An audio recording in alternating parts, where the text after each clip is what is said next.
Okay, joined here by Cray Wanderers interim manager, I think that's right in saying, Grant Basie, after a 9-goal thriller today. A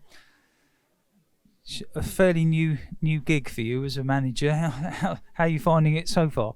Stressful, very stressful. I'm losing my voice every week, but no, I'm loving every minute of it. It was a much needed win today. I think, obviously, full credit to Carshalton. I think they're a very good side, and really admire the way Peter does things along with Keith. Good football people. So from that point of view, it's really good to get the win. But my focus now is on to Tuesday, which is another big game. And at 2-0 down and then 3-1 down, did you see it coming? I said to him before the game, I just had a good feeling about today. I don't know why. Had a good feeling, but at 2-0 down and, as you say, 3-1 down, based on how it's been this season, I'd be lying if I said, yeah, we was going to come back.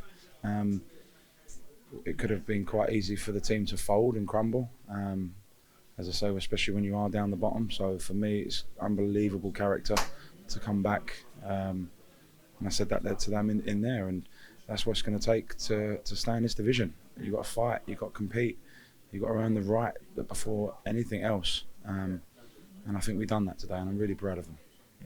And got to make a comment. Your first goal was a thing of beauty, wasn't it? Finish wasn't bad, but the build-up as well. Yeah, I said that at half time. I gave him a little bit of stick to start off with because I thought the goals were far too easy for Carshalton to score, from throw-ins and just balls into our box and people rolling, and it's disappointing in that. But for me, as like I said to them, for me that's one of the best goals I've seen in a long time. Just for the build-up play, I don't know how many passes it was, all one-touch play, and it was finished outstandingly by Cameron Brodie. My initial reaction was to turn back around to the bench and say, wow, like that was unreal. And it was, but I thought there was quality throughout the game from both sides. Today it's our day, and another day it could have gone the other way. So listen, where we are where we are, and we're obviously over the moon to get the win today. You've since you've taken the job, you've brought a few players in. Have you been looking for a particular type of players to try and get you out of the situation you're in?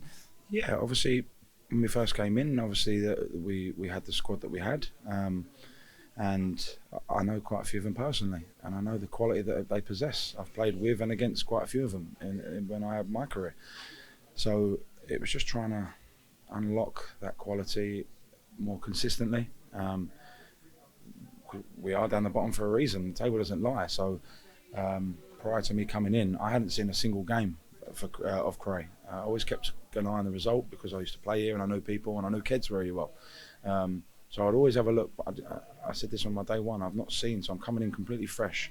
And all I've asked from day one is just give me everything you've got. That's all I ever ask. And if people make mistakes, I've got no issue with that. As long as they're trying the right things and they're willing to run, willing to fight, compete, they will never ever hear a bad word said about them from me. And I think today epitomised that. From what you alluded to, coming back from 2-0 down, then 3-1, you need that. But also I feel that we had quality as well with that. There was some really good moments of quality, some good goals. Yeah, but as I say, my focus now, we put that to bed, we rest up tomorrow and we go again Tuesday. And do you have ambitions to get the job full time? Yeah, the narrative that I've had with the owners from both parts, probably more so myself, is let's just focus on each game as it comes. I don't want any distractions. I think it's important that we keep clear of any distractions. I don't want it to be about me. It's not about me. It's about us together and the team. And I'll be doing it for as long as I'm told. And yeah, I'm loving every minute of it. Even the losses I'm still loving it. I love the game. It's been my life.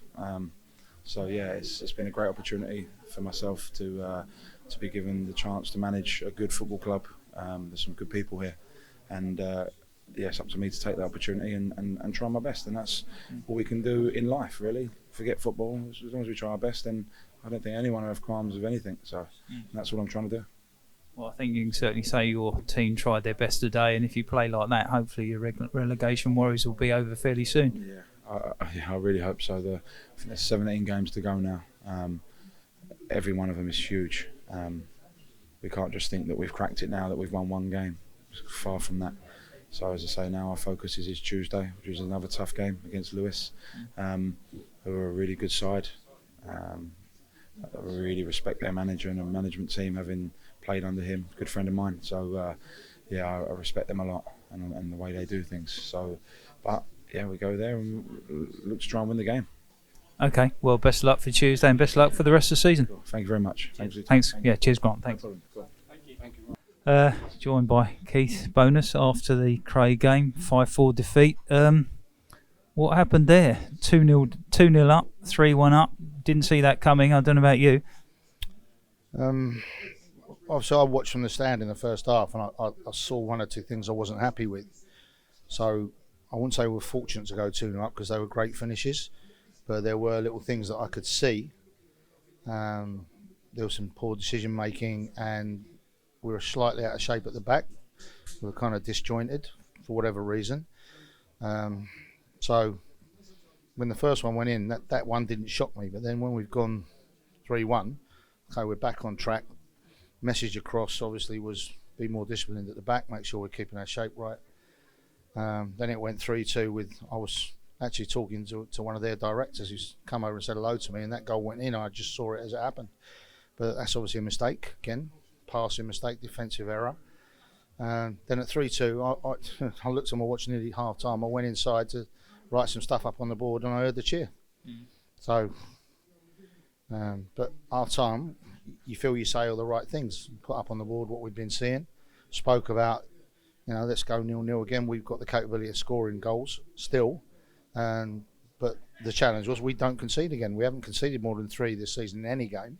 And obviously recently we've been keeping clean sheets. So, 4-3. Again, you think, okay, here we go. They've listened. They've done it. But then again, ill-disciplined, decision-making, passing decisions. There's a simple pass in front of someone's face and they're not making it. Sometimes trying to be over-clever. It's not easy to name any one person. There's 2 or 3 guilty of it.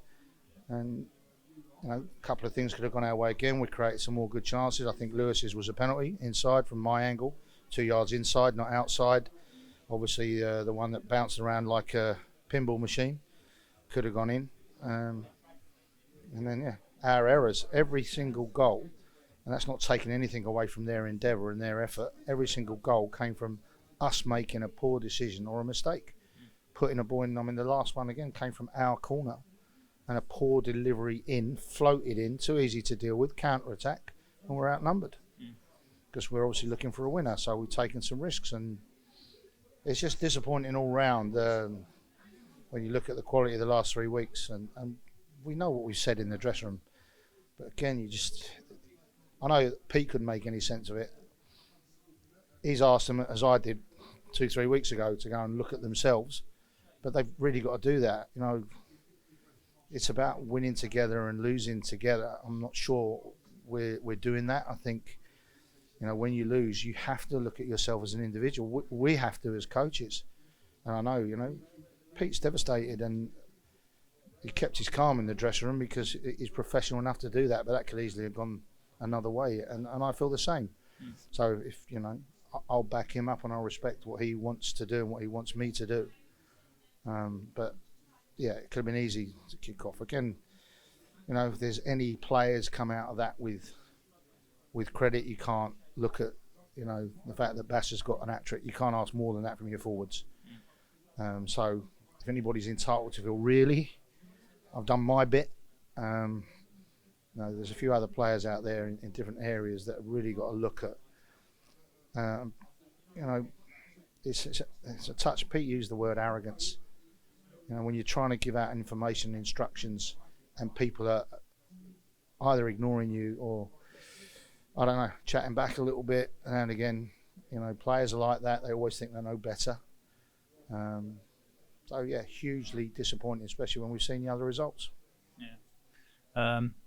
Obviously, up to now, Carshalton have had one of the best defensive records in the league. So, you mentioned problems with defensive shape. Was that sort of where you put it down to today? Obviously, you've had a bit of reshuffling to do at the back of late, but you've had 2 clean sheets the last couple of games. So, can you put your finger on where it all sort of came a bit undone today? Yeah, when partnerships work, they work, and obviously the partnership with Reedy and Brad has been working. But when Reedy felt the twinges before the game today, we wanted to save him for Tuesday, thinking that's going to be the tougher game. Because if he'd injured himself today, he definitely would have missed Tuesday. But Parrish is more than capable of stepping in there. He's a natural left footer, and Brad's a right footer, so that shouldn't have made a big difference. But the back four was overall ill-disciplined today, from my angle, from watching it in the stand in the first half, and seeing things again in the second half. And choices, if you're going to go forward as a fullback either side, you've got to make sure you're retaining possession. You're not giving the ball away, because if you do, you're out of position. And again, some of the choices were wrong for me. And again, a couple of errors in midfield with passing decisions. The forwards, if you like, did what they could. There were still some issues there with seeing an easy pass and not taking it. But it's an overall thing. And as I said, it kind of says why we're where we're at this point in time. But again, I don't want to keep saying it's something we can't repeat, and it's something we have to learn from. I think the statement made in there just now was go and look inside yourself before Tuesday. My biggest question is how many of them will actually do that, because we know they've got the capability. They've shown it in the last 3 weeks. Criticise as much as you want. We want to try and stay positive, but when you lose a game in that fashion, it's tough. But we have to. We've got to stick it in the dustbin now, and go and play a top 4 side, top 3 side in Enfield now, and at their ground. So we've got to go and turn that one around. It's a weird thing, We've come and watched these guys a couple of times, and did they shock us in the way they played? No, we knew exactly how they were going to play, and we told our players exactly how they were going to play, and they did. So a couple of clever ex-pros playing for them, and I think, again, 1 or 2 of our players got caught out in that set with their cleverness, if you like, and their way of playing. So yeah, a little bit of naivety came out. So where we've shone against 2 sides, we've come up against a side that's obviously fighting to stay in the league, fighting against a relegation situation. I know Grant really well. We worked together or knew each other from Charlton days. So, and a lot of the staff as well I knew. So I know they're going to be organised, and they're going to be working every game. They're going to be looking to improve. And no doubt they'd had a look at us as well. And they're all professional guys, and they'd have done their research and their match. But I'd say at 2-0, I think I heard him say it. He's looking around going, my God, we're going to get blown out of the water here. So we are, I don't know what the word is, masters of our own downfall as far as today's concerned. But we've got no choice. We've got to try and brush that off and go to Enfield and get a result. Even more importantly now. Yeah. All right. Well, go again Tuesday, and let's hope for a better outcome. Let's hope so. Yeah. Cheers, Guy. Thanks.